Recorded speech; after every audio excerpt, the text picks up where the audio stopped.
Pandesara Dindoli Bhestan ઉનપાટિયા Kosad આવાસમાં drone વડે search કરવામાં આવ્યું હતું. રાજ્ય પોલીસ વડા દ્વારા અસામાજિક તત્વો ઉપર કરવામાં આવેલી કાર્યવાહીના આદેશ બાદ સુરતમાં સતત પગલાં લેવામાં આવી રહ્યા છે.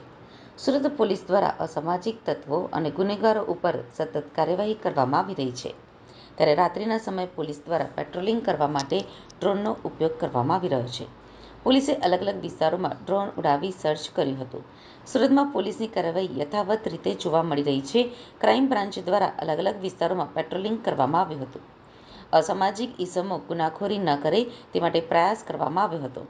પોલીસ દ્વારા તમામ બાજુએથી આરોપીઓ દ્વારા ગુના આચરવામાં આવે તે પહેલા જ દબોચી લેવામાં આવ્યા હતા.